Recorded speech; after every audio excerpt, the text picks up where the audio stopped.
কবর, সাপ যাই বলেন না কেন, ওইটা একটা রিয়েলাইজেশন আমার মধ্যে নিয়ে আসছিল যে আসলে জীবন খুবই ক্ষণস্থায়ী, যে কোনো সময় যে কোনো মুহূর্তে আমরা যে কোনোভাবে চলে যেতে পারি।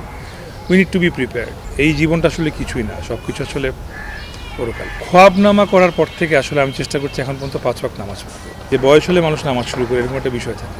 আমি অ্যাজ অ্যান অ্যাক্টর যেই চরিত্রটা করছি সেটার সঙ্গে অনেক ওতপ্রোতভাবে মিশে যাই, এবং সেই কারণে আসলে দেখা যায় আমি চরিত্রটা শেষ হয়ে যাওয়ার পরেও সেটার যে ধ্যান ধারণা, চিন্তা চেতনা সব কিছুর মধ্যে একটু হলেও আটকে থাকি, অথবা সেটা থেকে যেই চরিত্রটা যতটুকু উপলব্ধি করেছে অতটুকু উপলব্ধি নিজের মধ্যেও নেওয়ার চেষ্টা করি।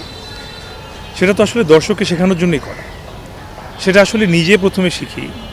যেমন একটা এক্সাম্পল দিয়ে বলি, খ্বাবনামা করার পর থেকে আসলে আমি চেষ্টা করছি এখন পর্যন্ত 5 ওয়াক্ত নামাজ পড়তে। তার আগে কিন্তু আমার নামাজ পড়ার ইচ্ছে ছিল, মাঝে মাঝে 1 ওয়াক্ত পড়তাম, 2 ওয়াক্ত পড়তাম।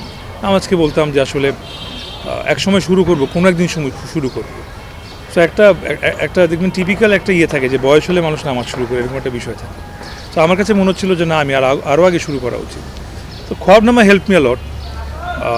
ওই কবর, সাপ যাই বলেন না কেন, ওইটা একটা রিয়েলাইজেশন আমার মধ্যে নিয়ে আসছিল যে আসলে জীবন খুবই ক্ষণস্থায়ী, যে কোনো সময় যে কোনো মুহূর্তে আমরা যে কোনোভাবে চলে যেতে পারি।